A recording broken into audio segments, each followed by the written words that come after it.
Here we go. Here we go. We are live. It is your show, Views from the Stands. I'm, of course, your host, Stevie B, Steve Brennan. And man, do we have a jam-packed show. I, of course, got my two compadres with me. I got the GM, George Mike, and we got Brandon BC. And fellas, we got a lot to get into tonight. We have the first round of the college football playoff around the corner that we are going to be talking about. We have some NBA Cup championship to get into. We got, of course, our Week 16 picks and any news from around the world of sports. And we got some good ones for you. But before we get into any of that stuff, we're just asking if you guys would please like, subscribe, comment. Let us know how we like and what you don't like about the show. Be a part of it, man. Hey, we got to pay some bills tonight, man. And it's allowed me to introduce, like I said before, Mr. G. Mike. Let the people know how you are doing and what you got going on, my man. Yo. You already know I'm doing great, man. And especially with the sports betting gambling app that I got for you guys on the Telegram channel. It's called The Degenerates, where we charge $5 a month just to give you daily slips to get you anywhere from $50 to $100 to $150 a day. If you guys are interested, you'll see the link pop up on your comments right now. Boom. Or if you're watching the recorded episode, you'll see it pop up on your screen, or you'll see my social media accounts where you can DM me. We'll get a conversation going about it, and we'll get you on and popping, baby. Absolutely. Mr. BC, it's nice to see you tonight, man. How you feeling? What you got going on out there? I mean, number one, I'm tired. Number two, I am numerically challenged. Apparently trying to figure out the numbers with George, calculating it, and I'm directionally challenged. I don't know which way, point up or down with the link in the comments and stuff like that. It has been a long day, but hey, like you said, we got bills to pay. Me and the missus, we got our business, Brandis.media. We got your engagements. We got your weddings. We got even couples photography. We got family photo, like anything you guys have going on, you guys want captured, we go and handle that for you guys. And you've got some bigger projects as well. We do some videography as well along with that. So again, it's Brandis.media. Check out our portfolio, see if what you want, or if not, it's no big deal. But hey, we want to make those members that last a lifetime at Brandis.media. There we go. All right, fellas. Well, now we got that out the way. And one more time, like we said before, it is the giving season. Please give us a like. Please give us a subscribe. Merry Christmas to you already in advance. All right, fellas. Well, I don't know about you guys, but I am ready to get into some sports. How about you fellas out there? You guys ready? Yeah. Sir. All right, man. Well, we got some big news coming out of the college ranks. Something I never thought I would end up saying. Mr. Bill Belichick is gone to University of North Carolina, Chapel Hill. The deal is worth the deal is a 5-year, includes $10 million in budget for assistant coaches, $5.3 million for support staff, $1.1 million for a strength and conditioning coach. All this according to 247sports.com. All right, PC, Belichick coaching in college. Definitely not what I thought was ever going to say. How do you feel about this, man? You think this is going to work? I mean, I've spoken on it before. I don't really know what to make of it, honestly. We see a lot of the pro game today starting to emulate a little bit of the college game now. It's that old school mentality is kind of, I wouldn't say being thrown by the wayside, but it's slowly being phased out of the game. And we're starting to see a little bit more relational kind of coaching in the NFL. And, to go from a league where it's just all grown men and, he's been used to talking a certain way with his players for years. Now to go down to dealing with young adults, young people, trying to be able to relate to them, get on the recruiting trail. I think it's going to be quite the culture shock for him. Again, I know he's used to doing things his way, but it's going to be interesting for sure to seeing not only, him having to answer to him, but also too, you've got, booster club members, you've got parents, you've got so many different areas that you're going to have to account for that it just goes far above and beyond what the pros have to deal with.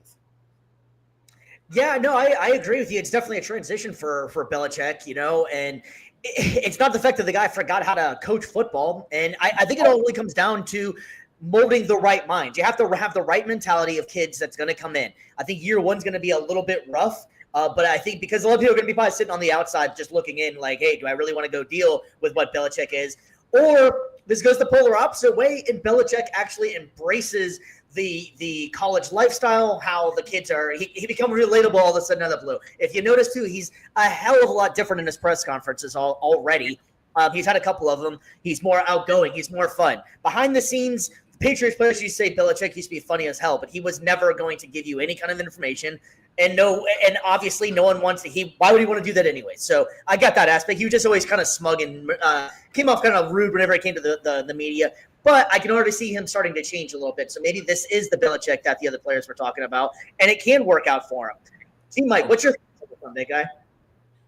It's definitely a change for him, for sure. It's going to be a whole, like how BC was saying, a whole culture change, a whole career change, a whole new chapter in his life that I think he's embracing. I think he loves the new challenge. I think he went all these years throughout the NFL, that he went to many Super Bowls. He won many Super Bowls. He had tough challenges in front of his way, and he overcame them and all that. But I think he's gonna embrace this, and he's gonna want to teach young male adults how to be men and how to be great football players on and off the field, physically, mentally, emotionally. There's a bunch of things that are gonna impact these players out there on the fields for him. And then I think there's another direction that he's going with, and I think he's like sticking the middle finger up in the air to the NFL after the whole him having such a great career as a head coach. Because at first, obviously, he started as a DC, then he went to the New England Patriots. He had a head coach position, and he won 7 Super Bowls. People want to say it was because of Tom Brady. They don't really want to say it's because of Bill Belichick. When we know that it's both sides of the coin that made the coin whole circle. So it's like he's probably giving the middle finger to them because it's like, all right, you guys don't want to give me a head coach position in anywhere else. You guys think that I wouldn't be able to have this success for another NFL team, so no one wants to hire me?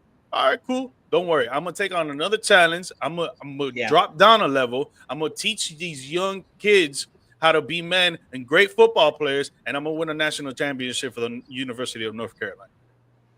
Yeah, and I think one of the bigger points, too, is that Belichick is bringing in a lot of other NFL guys and people that surrounded him with all the championships. So I think that's going to be a big key. The only thing that I feel like Belichick's going to run into slight problems with is going to be the new NIL stuff. He was already one of the guys that was like, I'll get ready before it's too late. And that was one of it. Well, that was not always just Bill, but it was the team. They always figure that kind of stuff out. So I think that's going to be kind of difficult for Belichick. That are you really going to be like really care about some snot-nosed 18-year-old kid that just making $5 million and haven't proven anything? You know, I think that's where the problems are going to come in for Belichick. Or he just embraces it, understands it, and just moves on and just wants to coach football again. I also don't see him as a knocking on doors kind of guy either. He's earned the right in the pros to not have to do any of that kind of recruiting stuff. College is a whole nother game. But I also think he's bringing all that championship mentality and cachet to college. So, you know, he's a winner. There's no doubt about it. He's a winner. Coach Prime doesn't go and talk to anybody, but Dion and Belichick are 2 totally different people. So that one might be kind of an interesting aspect, how they're going to do the recruiting. Yeah, and you've got like $10 million, I believe you said, and be able to get assistant coaches. You can send those recruiting trips. And I will say as well, for as much of a culture shock that it might be for him to go from the pros to the college ranks, a lot of Patriots players have said that sitting under him and learning the game from him is like getting a doctoral degree in football. So, you know, you're already there in college. You might as well just add another major to your thing. The only thing, I think the main thing is how he now is able to communicate that information, the history of the game, all the formations, everything, how he can communicate that from grown men to younger developing men. Yeah, and it's something that's going to be another challenge for him because, again, like you just said, you go from grown men to young adulthood men. And it's just like it's a whole different ballgame for sure.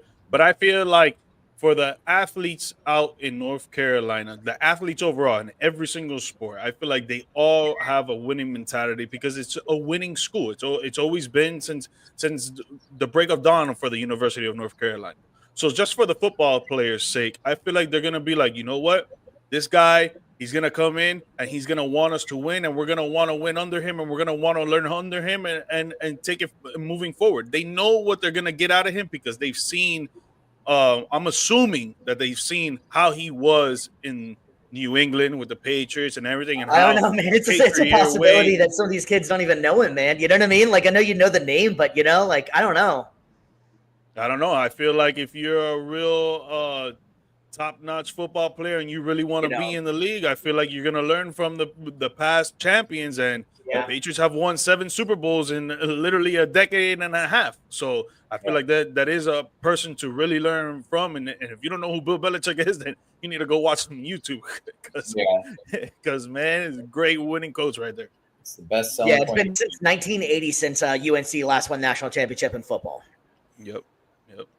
So, yeah, it's a huge transition. Great for the school. It's going to be very interesting to see how this all plays out. You know, I think if year one goes smoothly, he'll get a hell of a lot more recruits year two.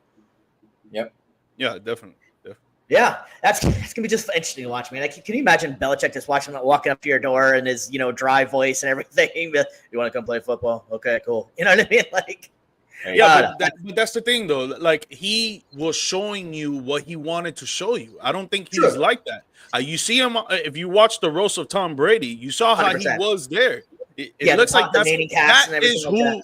Yeah, it looks like that is who Bill Belichick is. The guy that was on there for the roast of Tom Brady. The guy that we saw in post interviews and in the games and all that was because he didn't want his personality to be shown, because he's there to win and he's there to show his profession. He's not there to make you laugh and be entertained.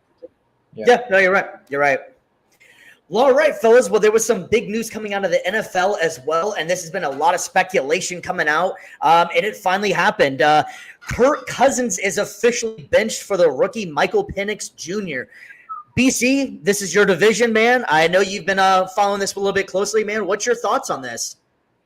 I called it, man. I knew this kind of crap was. I knew this kind of crap was going to happen because everyone was like, "Oh, well, the Falcons are going to win the South. They got Kirk Cousins. They signed him this great deal. It was a genius move getting Penix." Like, no, it was stupid. It was a stupid move to throw that much money at Kirk.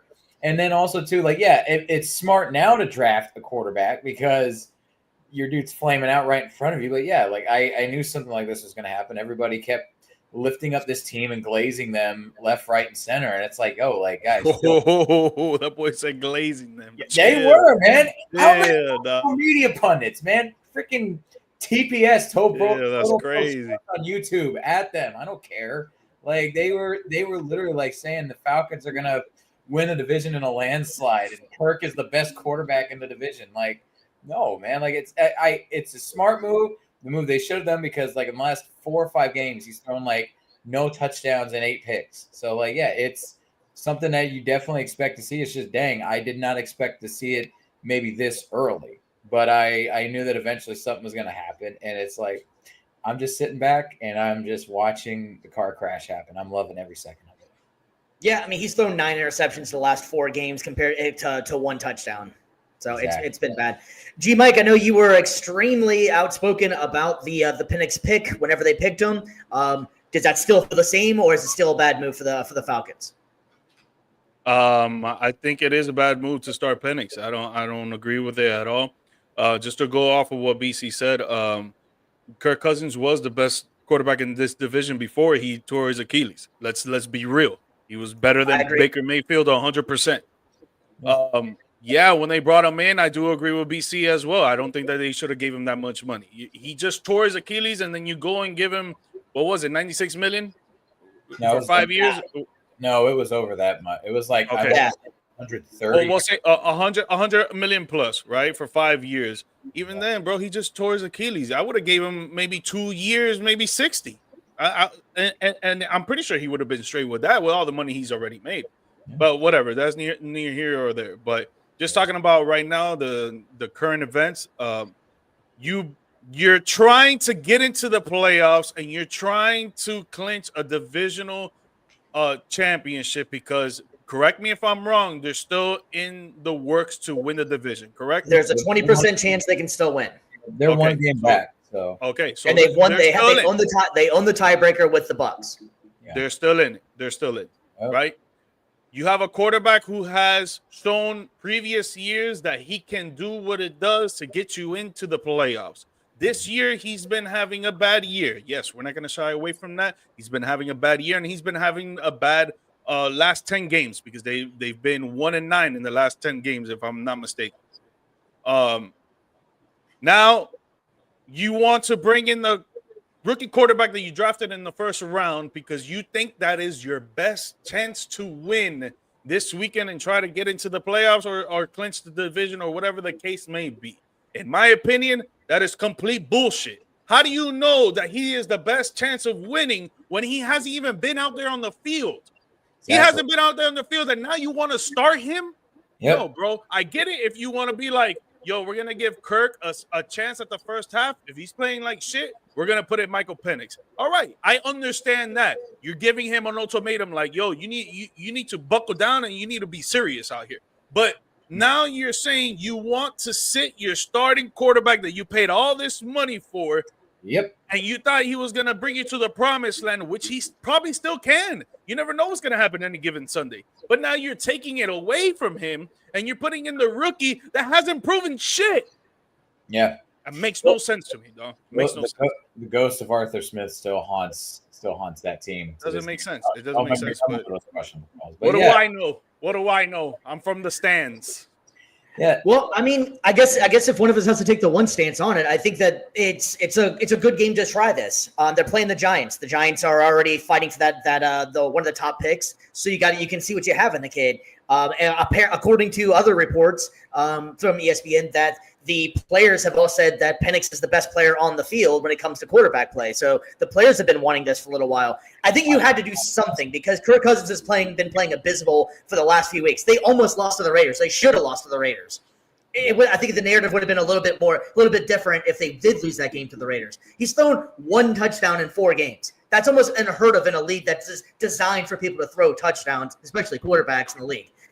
So I understand where you're coming from, though, why you're throwing the kid in there. But I think you have to do something to galvanize the troops, get them going a little bit, and you can always pull them. This isn't a permanent thing. If he plays like crap and he's overwhelmed, then, hey, you see what you got in him, try it another week. But you still have a shot to get in. So that's that saying to the players that, hey, all that rah-rah talk that we could still win, that we could win the division in the beginning of the season, it's still doable. You guys just have to put together a good game. Now, this probably would have been a better Kirk Cousins game because they're playing the Giants, and the Giants, let's face it, are pretty bad this year. Well, so give Kirk one more chance. But I also can, like I was saying before, I can go on the flip side of that to where I can understand why this is the game to try this, because they are one of the worst teams in the league, defensively, offensively. So it gives him a chance to see what you got. I think the bigger question is going to be those people that were saying that he was so crazy that the Falcons were crazy for picking him in the 6th spot. Michael Penix Jr. was one of the top quarterbacks coming out. It still does look kind of silly that they picked him in the 6th spot, but I don't know. It might work out in there. It might work out. And they have to do something pretty soon, too, because that was another weird thing when they drafted him. He's not one of the younger quarterbacks. He's a little bit older for some of the other quarterbacks. So I can understand why they made this move just for the sake of the players that are busting their ass out there for it. So I kind of get the move. And I would definitely say, too, the way Kirk has been playing this year, again, he's nearly got a 1-to-1 touchdown interception ratio. That's not good. But yeah, again, it's 18 touchdowns and 16 interceptions. Exactly. So if like George said though too, like if you got a guy that's fresh off an Achilles injury, why are you signing him? I just saw the contract. 4 years, $180 million. That's 45 on average each year for 1-to-1 touchdown interception ratio. Like, come on. There has to be. I know foresight. Obviously, like it's 2020 or whatever. But like hindsight. Yeah, there you go. Hindsight is 2020. That's what it is. But it's like you got to have at least some sort of foresight then to be like, okay, this dude is damaged goods. We're not going to offer him $45 million a year, even if the plan was from the beginning, because you got to think the way teams and organizations draft, that they're not just making stuff up on the fly. They're not just like all of a sudden in the course of a month being like, oh, we're going to draft a quarterback. No, they were thinking long before this that we're going to draft a QB. If that was the case, why sign Kirk Cousins to this kind of money? You could have used that for other positions, or even just got a journeyman quarterback like Ryan Fitzpatrick, the Tua, to mentor him and to get Penix ready in the next year, or even if he takes over in this year. But it's ridiculous that you're signing a mega deal for damaged goods, and you're also going to draft a quarterback. And don't tell me that they adjust or adapt. No, that was the plan before they even signed Cousins. Like, come on. Yeah, we're going a little bit off topic here, but let's say we put our thinking caps on what the Atlanta Falcons or front office is thinking, right? So right now, I feel either agree with me or not, but I feel that the way that they're thinking right now is what Steve kind of said. Like the players feel like Michael Penix Jr. is the best quarterback that can be out there on the field, correct? Because of the stuff that they've seen in practice and in scrimmages, right? But my thing with that is practice and games are completely two different animals. They're not the same. So you have not seen what he can do on the field in a real live action game. And now you want to start him. I agree with what Steve is saying. You got to do something to mix it up because the way that they've been playing with that offense, that with all those superstars that they got on the offense, the way that they've been playing has been bad. Yes. So you do something, right? Which I feel like you keep Kirk in there. He doesn't show you what you want to see in the first half, then put in Penix. And then you explain to Kirk, we need to try to win to get into the playoffs. These guys want to be in the playoffs. They want to be in the wild card or they want to be divisional winners, whatever the case may be. We want to get into the playoffs. Right now, this first half, you're playing like complete shit. We're putting in the backup. Sorry, bro. But to be like, we're going to put in the backup to start when he hasn't done shit all year. He hasn't touched the field all year. He hasn't played 1 second of regular season NFL football all year. And now you guys want to start him? I don't see it. I don't see it. But obviously, we're not there in practice. We're not seeing what Penix can do. So hopefully, I'm always in the favor of players being good and doing good out there in the field. So I hope Michael Penix goes out there and he fucking slings that shit out there, no Diddy, and he's fucking winning games and he's throwing touchdowns and he's doing all that crap. Because at the end of the day, if he gets put in there and he plays like shit, they're going to take him out and his confidence is going to go like this. Yep. Yeah, it's as easy as it sounds. The only way to find out what you got is if you throw him in, So, I mean, and then you could also go the same avenue with Kirk Cousins as well, of like a guy that's already seems like he's losing his confidence out there. If he starts playing like crap, you pull him for a rookie. What's that say to him as well? So they're just gonna know they're in a no win situation right now because everybody's gonna say the contract, but then he's also playing horrible. I just looked it up as well. His QBR is below Derek Carr and Trevor Lawrence. If that don't tell you how the season's been, it's been a bad season for Kirk Cousins. Real quick. I thought you were gonna move on. Go ahead. Yeah, go ahead. No, I was just gonna say real quick. What I think the issue is that he does not feel comfortable on the Achilles. I feel like he's out there thinking about it a lot. He doesn't move like he used to. He doesn't drop back like he used to. He doesn't step up into the pocket like he used to. He doesn't throw the ball like he used to when you plant off your foot. And I feel like it's because of the whole Achilles thing. And it's like, if that's what's going on, like, dude, you need to like go see a therapist or something because that shit is not going to go away until you feel confident in yourself. That you could go out there and be like, yo, fuck it, bro. If I tear it again, I tear it again. Who cares? Yep. I mean, Kirk. The quotes coming out of Kirk Cousins as well about the benching is typical Kirk Cousins fashion. Already said that he is not going to. He's going to support Penix and he's going to show him everything and help him out as much as he can. And I actually do believe that because Kirk Cousins has the reputation of being one of those nicest, humblest, the whole thing guys in the league. So I don't think it's going to be a beef between them two. And Kirk Cousins already said too. The kid can play is what Kirk Cousins was saying as well. So it's going to be a giant. What's that? The most expensive teacher in America, ladies and gentlemen, is Kirk Cousins. I would say he's the most expensive backup, but you still got Deshaun Watson. Yeah. Who says you can't? Who says you can't make a living teaching in this country? Well, that's a whole different conversation that we're not going to get into. Yeah, that's a whole. I'm very passionate about that one right there. Facts. Yeah. There we go. All right, fellas. Well, we are going to go ahead and leave the NBA, actually, man, because we are going to leave the NFL and head out to the NBA because we have ourselves a new champion. We have the first of the Emirates Cup, the second of the NBA Cup, but the Milwaukee Bucks have defeated the OKC Thunder at a score of 91-81 or 87. 91-81. Wow. Giannis wins the MVP of the Cup, 26 points on 10 and 19 shooting, 19 rebounds, and 10 assists. My goodness, that man can play. All right, G. Mike, man, what was your thoughts on the Cup? Did you like it overall? What's your experience with the Cup now, man? Yeah, I like the Cup overall. I think it brings a little more tenacity and pressure and good basketball play from the players around the league that are involved in it. Whenever you watch one of these games of we'll call it the in-season tournament because what they called it last year. Whenever you watch one of these games, it's just very energetic, very competitive, hard-nosed basketball, and sometimes scorers don't even go past 100, Yeah. like this game. So I liked it. Just speaking on this game alone, I just feel like the Bucks went in there and they showed their championship experience because the OKC Thunder, they don't have that experience with this young talented squad out there. They have amazing defense. They're probably the best defensive team in the league, while the Milwaukee Bucks are in the bottom half of the league in defense. And then they won 91, they won 97-81, correct? That was the score. Yeah. Mhm. So it's like, to me, it was like the Bucks went out there. They knew exactly what they needed to do, and they did it. They hit 17 3-pointers, while the OKC Thunder only hit 5. So right there, it shows that there was a little bit pressure on offense. There was a little bit pressure on defense. They couldn't stop them from doing anything. Giannis, he knows how to win. He knows what he needs to do. Went out there, 1 rebound shy of 20 rebounds. He had a triple-double. Damian Lillard out there, too, scoring 20-plus points a game. It was just a great, competitive atmosphere for the Milwaukee Bucks and then OKC Thunder. They were doing good the first half, but then when it came to the second half, it was a whole different ballgame.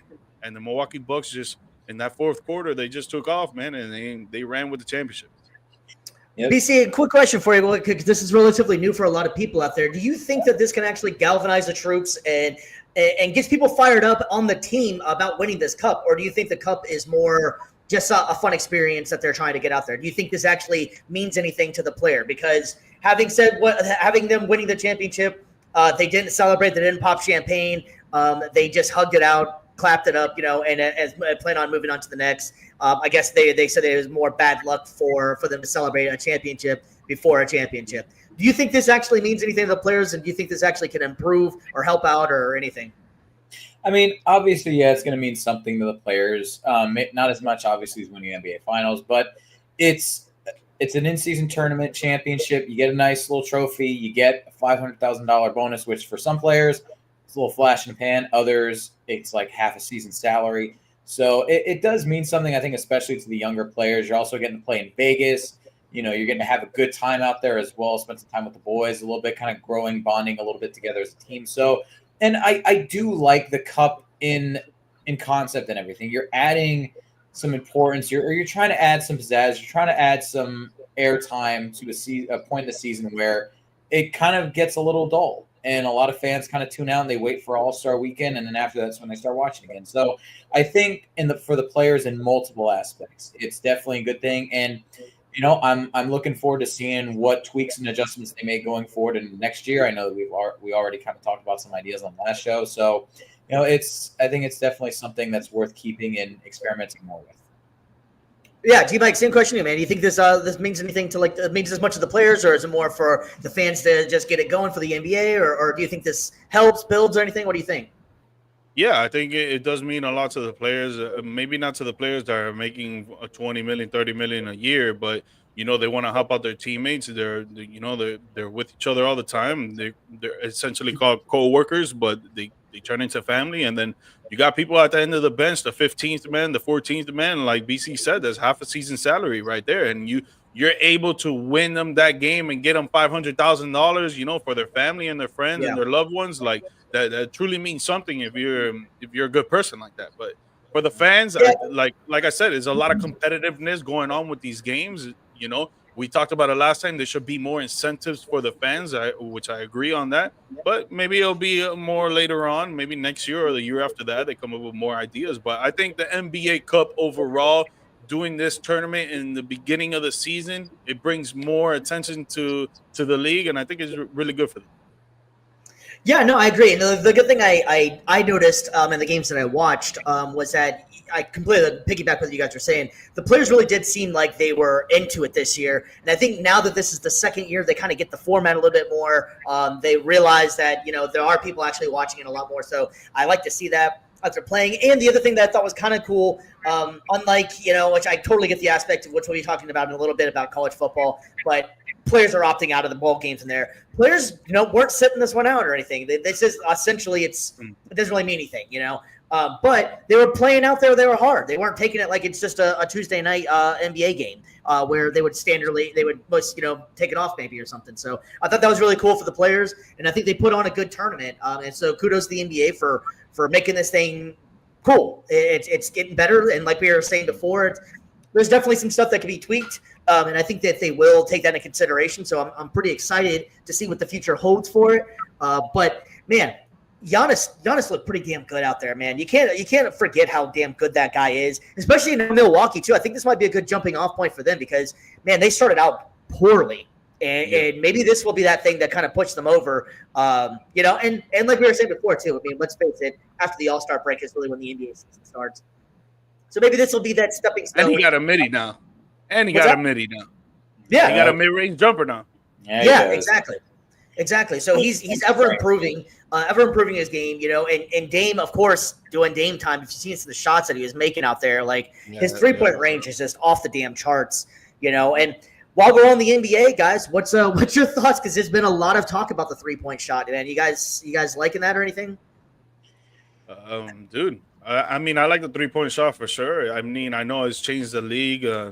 Before it used to be big men dominated the league, and now it's guards dominating the league. But even though big men couldn't go out there and make shots, Brook Lopez is out there shooting some threes. You got Cat from the Knicks shooting out there, shooting some threes. Like the big men game is not gonna go away. They still need them for rebounds and stuff like that. But if you could stretch out the floor and you can make some threes as well as post up and fade away and make some layups and dunks, you're still gonna be involved in the game. But yeah, I mean, the game has transitioned. Steph Curry did that with a generational talent. He just changed the whole game with the 3-point shot.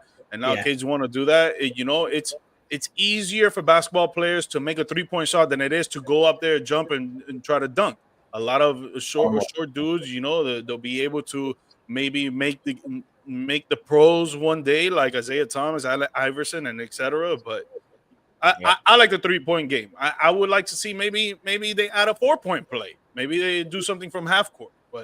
But yeah, we could definitely have some. We definitely gonna have some fun with that in a couple of weeks to kind of come up with some different ideas on that one. But no, I definitely thought the cup was pretty neat. I think they did a hell of a job with it. I like the court designs. Some of them were a little bit too flashy and kind of confusing or whatever. But I did overall think it was pretty cool.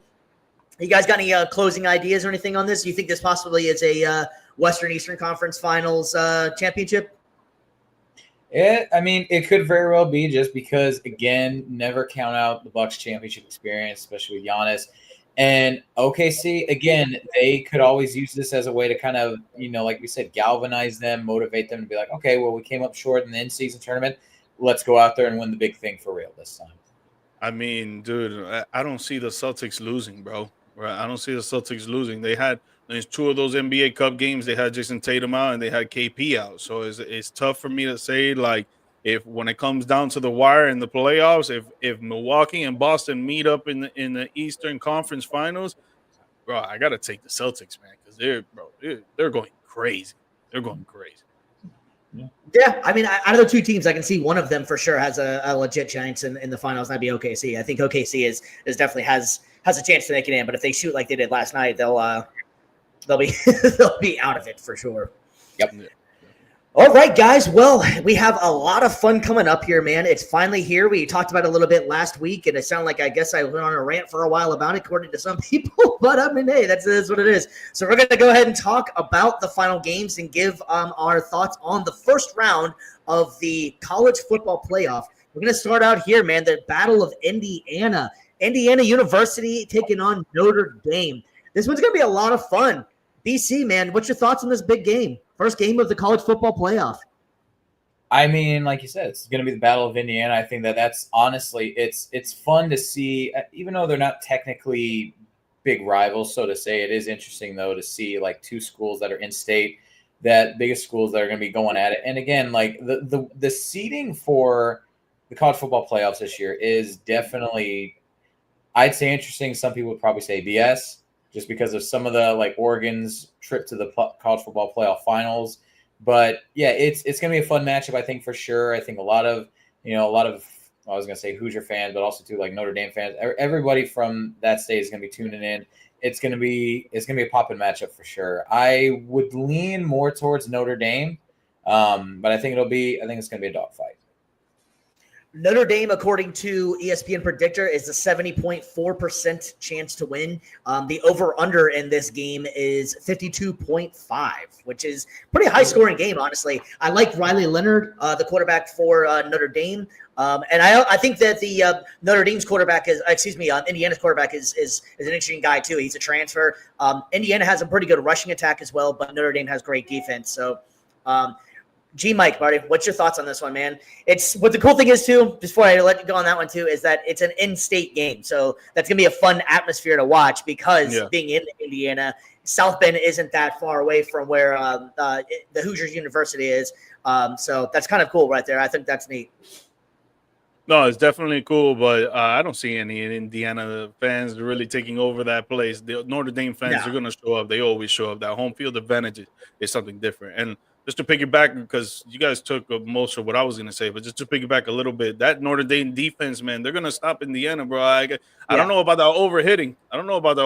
I think it's going to be a dogfight in-state game. I think it's going to come down not to the wire, but to the fourth quarter, and then Notre Dame is going to take off because that defense is just going to be so good. But no, definitely I got Notre Dame winning this game. Yeah, I was a little bit hard on Notre Dame last week when we were talking about it. It was more of just like the seeding and that they don't have to go through a conference. But Notre Dame is a legitimately great team this year. So I'm picking Notre Dame in this one as well. I think their offense and defense is just going to be too much for Indiana, who still, when they finally played one of the big boys, put up a little bit of fight, but not enough. So I'm going Notre Dame. Yep. Everybody going Notre Dame in that one? Yes, sir. All right, I like it. All right, moving on to the next one. We got SMU and we got Penn State. And I'm excited for this one, honestly. And I think one of the biggest narratives is always going to be that Penn State, whenever it comes to the big game, James Franklin seems like he can't do it. I'm excited for this one.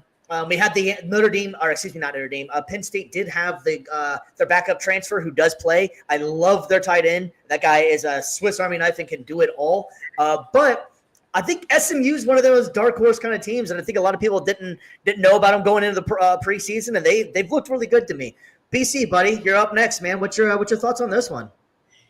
No, for sure, and I think that you pretty much spelled out the narratives for this game. Penn State tends to kind of come up short in key moments in the big stage, but I think that SMU is going to be that perfect team, that underdog team that's going to, get underdog in the sense of, not a Power 5 school, Power 4 school really anymore, but they're kind of the unexpected, possibly if you want to use college basketball reference, Cinderella team, and I've got them upsetting Penn State in this one. Nah, I like what SMU has been doing, especially the last 5-6 weeks. They've been putting on a show, especially as underdogs in the dark horse. So they've been showing that they should be involved in this college football playoffs, and they will deserve it. But I think that train is going to come to a stop, and I think Penn State's just going to prove that they are the better team. Yeah, they do come up short in moments, but I think now is just they're going to be like, yo, we cannot come up short here. We cannot take off the foot off the gas pedal. We cannot take our foots off their necks, and they're just going to trail home with this dub. Yeah, I agree. I think SMU's offense is going to surprise Penn State, though. I'm going to go SMU in this one. I think it's going to be the upset. SMU is a dark horse for me. I kind of just realized that was no pun intended. But having said that, they're an interesting team, man. I really like SMU a lot. They can make a lot of noise in this playoff, I believe. So, all right, BC, what's your pick? I got SMU upset. SMU, G Mike. Penn State. All right, we are Penn State. All right, man, we're going on to the next one. This one I think is going to be the most exciting game out of the entire, first round, might even be the whole thing here, man. Tennessee taking on Ohio State. The narratives are outrageous in this game here, man. Ryan Day is on the hot seat already, and if he loses another big game after losing to Michigan was it 2 weeks ago? Now I think it's 3 weeks ago. That's still fresh in all Ohio State minds. Tennessee, man, their offense is outrageous. That Nico kid is ridiculous. Josh Heupel always knows how to run a good offense. I'm really, really excited about this game. BC, what's your thoughts? No, exactly. This is the primetime matchup right here. This is the one that most people are going to be tuning in, I think, this weekend to catch. Like you said, Tennessee's got a high-powered offense for sure. Ohio State, obviously, you can't count them out either for this one. Dude, I can't wait to see both these teams go at it. This is for me, this is going to be probably the closest, probably the most unpredictable of round one for sure.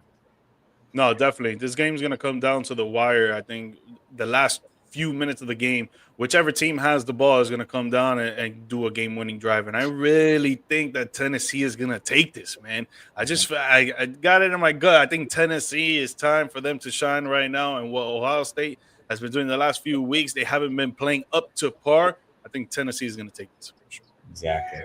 What's wild is of all the offensive weapons that both teams have, it's 47.5 for the over/under in this one. I think that's over all day in this one. I would think, man. If Tennessee can play their game, it's over as far as the points go. Yep. But Ohio State's defense is pretty good too, so we don't know if they're going to play their game. Yeah, and but I think that they're just a dogfight team that they're never going to quit no matter what until there's zeros on the clock.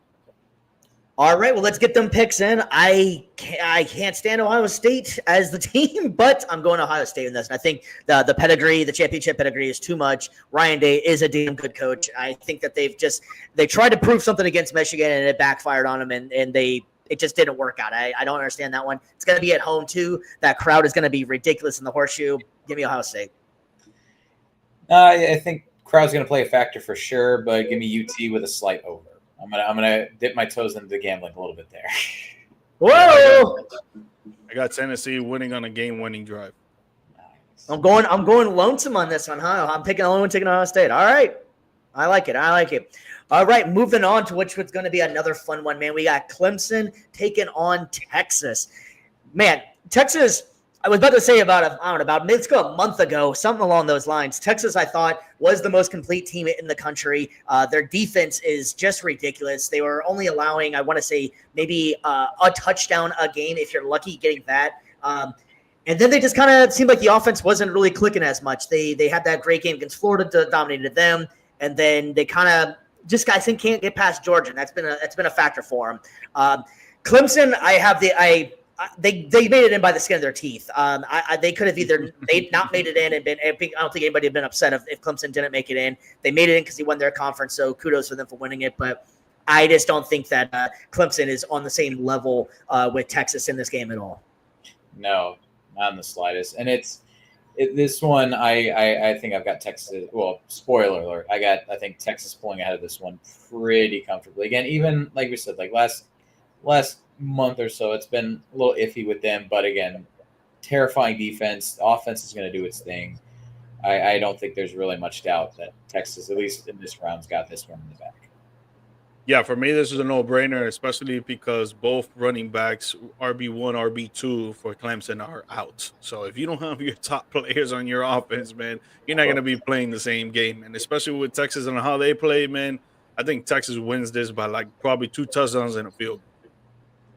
Yeah, I'm going to have to pick Texas in this one as well. Hopefully, Quentin Ewers can play pretty well in this one. I wouldn't be surprised we see a lot more Arch Manning in this one. But yeah, give me Texas in this one for sure, guys.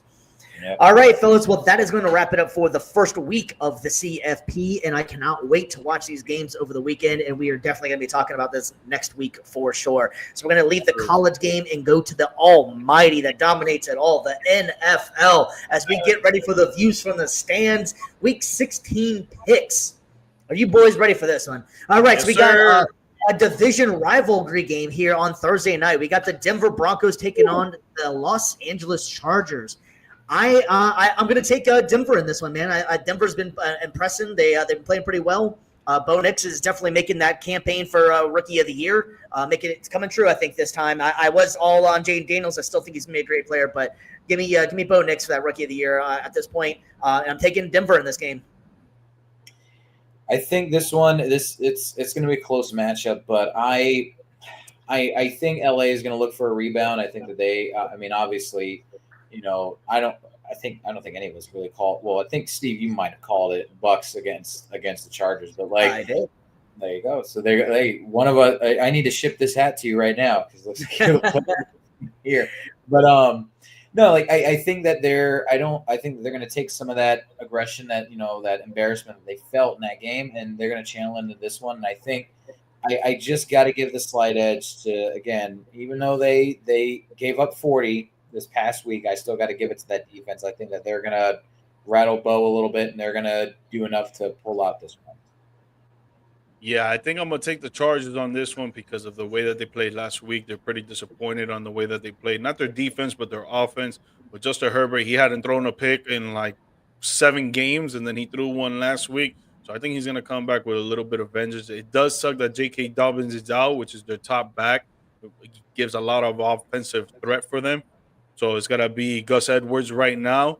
But I still think the Chargers are gonna, like BC said, rebound off of this game, a divisional game, and they're gonna probably take this dub. And by the way, Brock Bowers should be Rookie of the Year, offensive Rookie of the Year. Correct. Okay, I can see that one. That's an interesting one. They won't give it to a non-quarterback. That's actually not a bad. I never even. I kind of always kind of just forget about them. Like everybody forgets about the Raiders, but. All right, so we're going to move on to the next game. And granted, some of these games have been reslated and, for better viewing purposes and everything. Still the same games, just different time slots possibly. And don't forget, this week is where the NFL starts really taking over the airwaves. Man, we got a Thursday game, we got a Saturday game, and we got a Friday game, I'm pretty sure, this week. And it's Sunday. It's pretty much every damn game this week. And plus, you got Christmas, too. They're trying to take over the NBA's role in that one. Beautiful. It's beautiful. I love it. All right, so the next game we got going on, we're picking, is the Houston Texans going to Kansas City to take on the Patrick Mahomes-less Kansas City Chiefs. This one's going to be kind of interesting. I still think that Kansas City is just coached well enough. Carson Wentz, I think, can maybe surprise. Maybe an interception, but I think he'll have a decent game. Andy Reid is a genius, and I think he can coach anybody. So give me Kansas City to continue in a close game. Kermit the Frog is not there on the field, but he's with them in spirit. So I give KC in a close one as well. I don't know, man. I see Houston winning this. Very adamant, very serious about this one. Yeah, I see Houston winning this. I think that game last week against the Dolphins, they just put a stamp on Tua throwing 3 picks, having 4 turnovers. I think he had a fumble, if I'm not mistaken. But I think they just uplifted themselves last week with their play, and I think they're going to try to do the same thing with a backup QB that hasn't really been slinging the rock out there in a little while, and that Houston defense is going to do some big-time show like they did last week. I got Houston in this. It's a good pick. It makes sense. I just feel like that the way Andy Reid is my X factor, and I think that he'll be able to coach Carson Wentz. Hall of Fame coach. I think that's my X factor, and Houston's hasn't played up to the par that they should have been on this season. They've had a lot of games where it's like, how is this game? And especially CJ Stroud. Like last year, the kid just looked so smooth. This year, it looks like almost rookie year should have looked or something. It's kind of weird, but that's a good pick though. What's say? The sophomore slump. Yeah, that's a real thing. It happens to some people. So, next game is going to be that nasty game. That's going to be awesome, man. AFC North battle: Pittsburgh Steelers, Baltimore Ravens. I'm taking Baltimore in this one. I just think that Pittsburgh's offense is just going to be kind of off. TJ Watt might not be playing in this game. He suffered an ankle injury as well. So I'm going to have to take Baltimore in this one. Look for Lamar Jackson to put up some numbers in this one. Yeah, I agree. And, again, we always talk about Pittsburgh's defense and stuff too, but I don't think there's any stopping thunder and lightning on the Ravens offense. So it will be, again, a close one, but I've got Baltimore taking it. Yeah, I'm iffy on it, man, because I really do believe it's going to be a close one as well. And then sometimes you expect Baltimore to have an amazing, fantastic game, and then they shit the bed. And then sometimes you expect Baltimore not to have a good game, and then they have a freaking amazing game, an excellent game. It's just their defense has been playing Baltimore standard defense, honestly, and you can throw on them, And let's face it, Russell Wilson, if he gets in a groove, has been playing actually pretty good this year. Yeah, but if I had to pick, I'll take Baltimore. Yeah, I think it's the safe pick. All right, we already talked about a little bit ago. The New York Giants are taking on the Atlanta Falcons, and I'm pretty much positive this game got flexed maybe as well. I'm not 100% sure, but having said that, it still will go with the picks. I'm going to take the Falcons, and I think Penix is going to surprise. I think he'll have a couple rookie mistakes, maybe throw an interception, but I think Penix is going to surprise. I liked him coming out of college. I think he's got a hell of an arm, and he can move really well. And the Giants are trying to get that top spot. So I'm going to take Atlanta. Mid. No, I want to pick the Falcons, but we're just being analytical. But I think also too the low key pettiness I'm feeling this week. You know what? I think the Giants are going to screw up their tank, and they're Analytical, bro. Analytical. I'm gonna do it one time, just one time. Okay. One time. Giants screw up their tank and pull out the win. Dude, the Giants have no offense, man. I cannot pick Yeah. the Giants for nothing. I don't care who they play. I cannot pick them for nothing, man. That's how I gotta go with the Falcons. I don't care if the rookie is out there and we gotta see what he got. But dude, honestly, I cannot pick the Giants. I can't. Yeah, it's hard to pick the Giants at any They have at no football offense, this year. bro. They have no offense. That's why Yeah. the defense. It's like me throwing the ball out there, bro. Like, come on. All right, here's one that's probably it could be a trap game, but most likely not. We got the Detroit Lions going to Chicago to take on the Bears. Detroit coming off that crazy game with Buffalo. Detroit just needs to make it out without getting any more injuries. Honestly, if I was Detroit, I would almost just sit everybody down at this point, just for this game, because it means nothing. It's just a trap game for someone to get hurt. But having said that, Lions and a big fashion. Maybe the Bears can actually score some points in the first half this time. Yeah, Lions in a statement win, big time. I got the Lions winning, man, but with all the injuries that they've gotten this past weekend, man, hey, it was just insane. But one thing I want to do, pan out for you sports gamblers out there, don't forget to click on the link. You heard? But for you sports gamblers out there, take Jahmyr Gibbs to rush the ball 12 times. That's going to hit 100% because David Montgomery is not there, and he will not be back until next season. Yep. Yeah, that's a pretty good bet. That's a pretty good bet. All right, we got the next game. We got the Arizona Cardinals taking on the Carolina Panthers.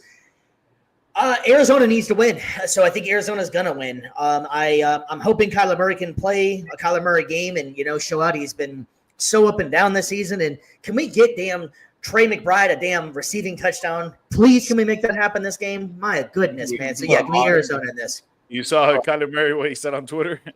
Yeah. No, I didn't see what he said. He was like, "Don't worry, he's gonna get one, folks. Relax." It could be the greatest tight end season of all time without a touchdown. You know what I mean? Like it's crazy. I've never seen anyone pound the table more than I've seen Steve pound the table for Trey McBride getting involved in the red zone offense where they're like, let's go. But I get it, bro. The guy's It's a phenomenal ridiculous. tight end, bro, and he doesn't drop the ball for nothing, bro. Nope. So, You guys know yeah, Marvin Harrison has only dropped the ball once this season? it's insane. No, I didn't. That's a hell of a fact, man. I mean, I think he went 2 years at Ohio State and not dropped any. Yep. You got the best, you probably have the best hands then on the entire league on the squad. It's crazy. Probably. So we're all going to Arizona in this one. No, Yeah. no. I'm going Carolina. I like the way that they've been playing lately. They've been playing with a lot of intensity and tenacity. And Bryce Young, bro, he's looking like the quarterback that we thought he was going to be. He's good, too.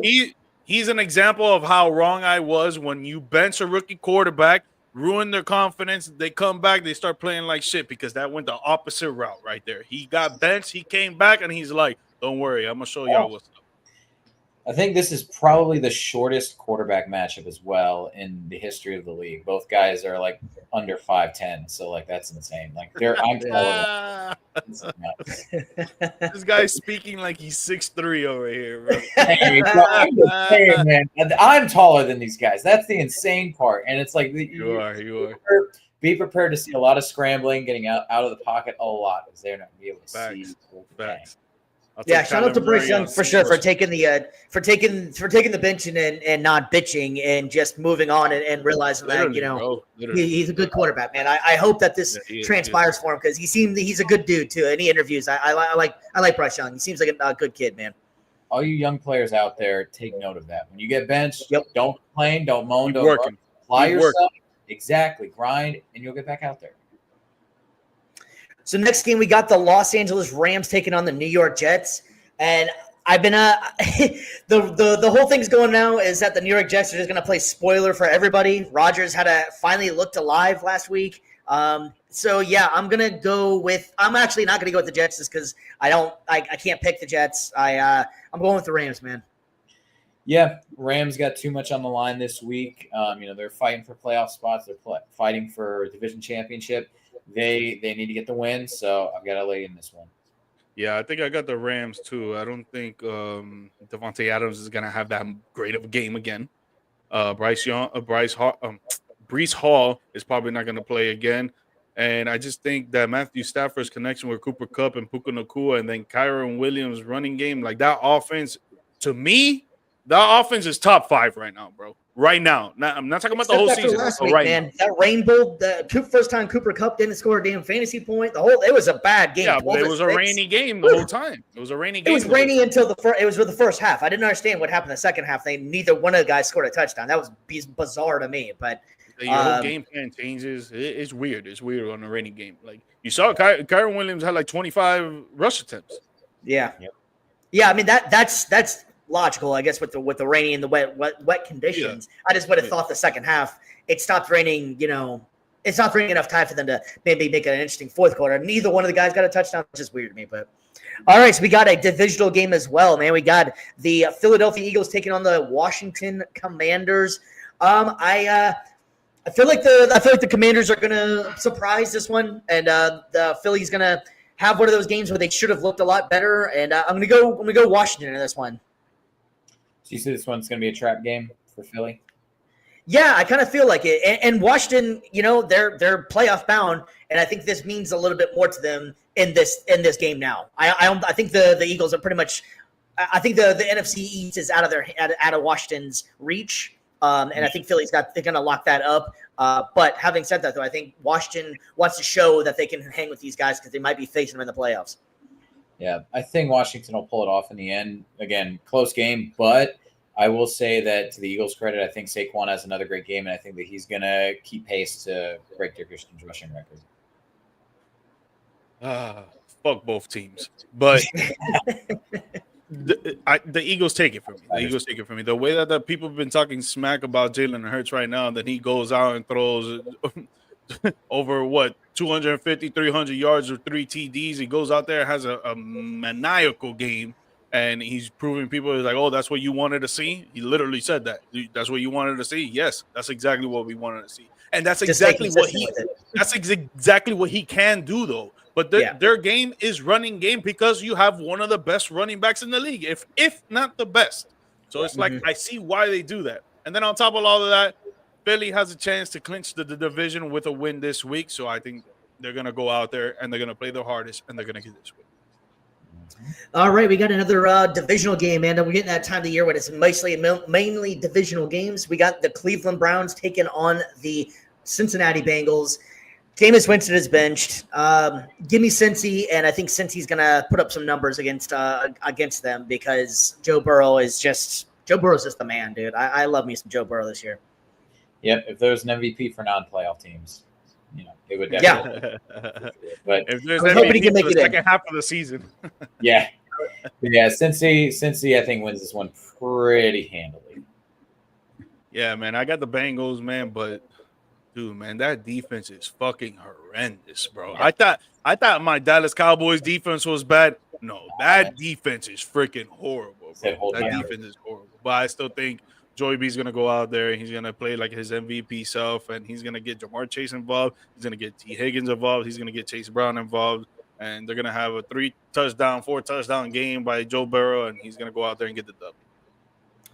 All right, so we got the next game. We got the Tennessee Titans and the Indianapolis Colts. I think I'm just going to just put my head on a pillow and cry for the rest of the next 3 games of the season because Indianapolis has looked really bad lately.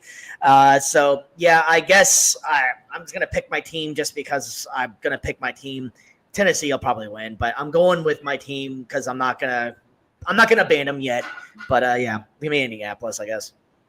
I'll show a little faith in you guys. I'll throw a bone and say, Yeah, about to say we got somebody send someone to check in on Stevie after the show, man. Yeah, Man, right. Jeez, it's been bad. it's okay, man. It's okay. It's gonna be all right. You know, I give you guys the nod over Tennessee in this one. Titans, I haven't been they haven't been impressive to me, and gosh, since they had Henry. So like even then, they still find ways to screw up. So I got Colts winning this one. It's gonna be an ugly game, but you know, a win's a win no matter what. It's definitely going to be an ugly game, and I'm going to take the Colts just because they have home field advantage, honestly. Just because they have a home field advantage. And I feel like Tennessee, they be choking too much when it comes on the road. Yeah. Yeah. The Colts, they'll take it. Yep. All right, and we got the Minnesota Vikings and the Seattle Seahawks, man. I'm going to go Minnesota. Minnesota is really impressing me. This whole season, they've just been impressing me. Keep on forgetting, they've only got 2 losses. They just feel like a team that like when you think of them, you don't think of them as being one of the top elite teams, and they are taking that and taking it to the bank, man. They are playing pretty damn good. Give me Minnesota, and I think they're going to win in a big game.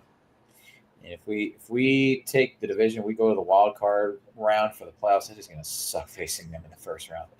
Oof, yeah. But no, Minnesota for sure. Like to be only 2 losses and you're considered a wild card team is absolutely astounding and a testament how tough the NFC North has been this year. But yeah, Minnesota in this one, and then this really is going to throw the NFC West into it's going to be a cesspool. Bizarre outlook. But yeah, I got the Vikings in this 100%. I think their defense is top 5 in the league, and they've just been showing it each week in and out. And Seattle's offense has not been clicking like we thought they would. You know, you got DK, you got Jason Najig, or I don't even know how to say Jackson Smith and Jigba. Yeah, Jackson Smith and Jigba. Thank you. And Kenneth Walker. You thought they were gonna do massive numbers on offense, but Geno is not looking like how he was last year. He's now looking like the New York Jets Geno. It sucks. It sucks because I want to see everybody do good, man. But reality is reality. I think the Vikings. Yep. Yeah, I think we're all going Minnesota on that one. All right, I think this one's pretty cut and dry. The Patriots and the Bills. Give me the Bills. My MVP pick, Josh Allen, is going to dominate. And I think that's not even a question there. Buffalo. The next game we got is the Jacksonville Jaguars and the Las Vegas Raiders. Can we that's just a simply throw in the white flag so no one gets hurt, man. Like, why do they even have to play in this game? But this game, 5 words or less for this one. Give me the Raiders, man. If I had to pick down, give me the Raiders. Give me the Raiders too, bro. Give me the Raiders too. At home, all right, we got playing lately. Yeah, man. We got San Francisco taking on the Miami Dolphins, and San Francisco needs this game. They to stay in it. So give me San Francisco. Yeah. Miami needs this game. Well, I mean, got 1%. Wants it more. They both need it, but give me San Francisco, man. No, I'm just laughing because of last week, man. Tua, 3 picks, bro, on a game that they really need you. And don't say it was cold fucking weather. Don't say anything like that. It was in the damn dome. Don't say your whole line. Don't say nothing, dog. It was on you. It was on you. So I'm guessing you got San Fran as well, George. No, honestly, I don't know who to pick in this game, man, because San Fran's whole offense runs on running backs. And their running back game right now is pretty damn whack. And if they don't got no running back game, their offensive passing game is pretty damn whack. Even though last week they went up against the Rams and it was raining, so we give them that excuse. But you're going to go to Miami. It might be raining there too. So who knows? Yeah. But honestly, if I had to pick, I'll take Miami at home. Yeah, I was thinking the same thing. They know the environment better, so give me Miami. All right, so we got another game. We got the Bucks and the Cowboys, and man, give me some Bucks, man. The Bucks are looking pretty damn good. This is the battle of BC and George. On paper, this game was going to be a hell of a lot more exciting about 10 weeks ago, and so yeah, give me the Bucks all day, man. Bucks look good. Bucks look really good. Isn't it in bad taste to say that we could hang a 50 piece? Is that in bad taste? Is that gonna? No, it's not. I'm looking at George's reaction as I say this. Let's just go balls to the wall. I'm thinking Baker in prime time, 40, 50 piece, stomping on him before we move into the division matchups against Carolina and Nolans. Let's go. Can't even disagree with you, bro. I don't think that the Cowboys offense, even though Cooper Rush has been looking good the last few weeks and the running game has been looking good, you know, we've been clicking on offense, but I just don't think that we can keep up with the scoring for the Bucs because our fucking secondary is fucking trash. And our rush defense is not all that great either, but still, it's not like as trash as the secondary. So I feel like Baker's going to throw for 3 touchdowns, maybe even 4. Mike Evans is probably going to have 150 yards. Dude, He'll get he'll get to his 1,000-yard mark in this game. Let's go. BC, fuck you.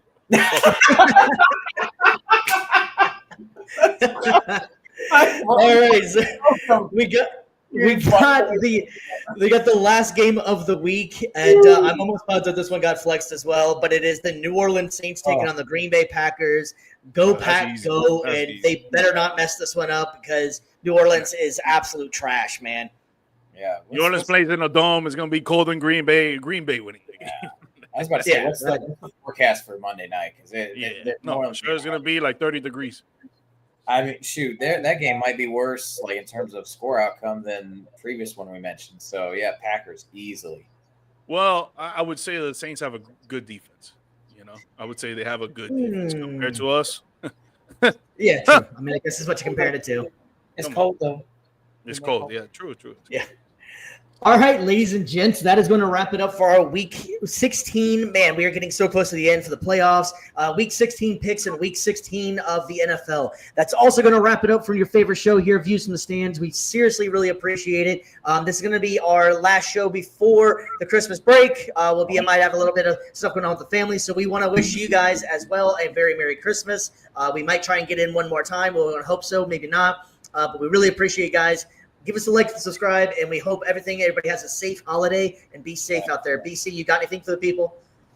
No, just, when you're taking your time, opening the presents and stuff with the family, just remember to, like, the greatest gift of all those each other. It's the time that you guys get to spend together because it's limited. You never know when that last time's going to be. So savor every moment you got and treasure every moment you got for your loved ones, because just know, like, there's somebody somewhere out there wishing they had that. Be grateful, be thankful, be appreciative of it. And just, again, like Steve said, be safe, take your time. Don't try to rush to get to where you're going. Everybody's going to be there. Just get there in one piece and just enjoy the time y'all have together. Yes, sir. Guys, please support your boys.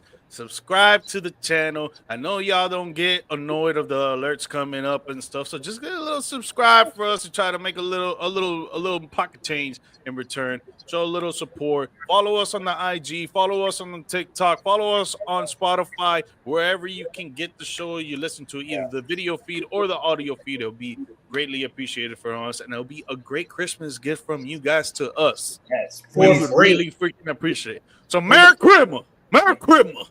Please help fund my drinking habits. I need more ghost energy and hydration.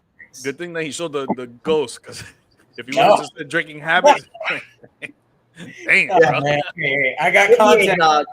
Texas Key. I see BC on a corner of a 7-Eleven for $1. You know what happened. Support my drinking habits. All right, fellas. Well, this is going to end it for us, and we really appreciate you guys out there. We will see you guys next week. Hopefully, have a very Merry Christmas and be safe out there, guys. Peace. See ya.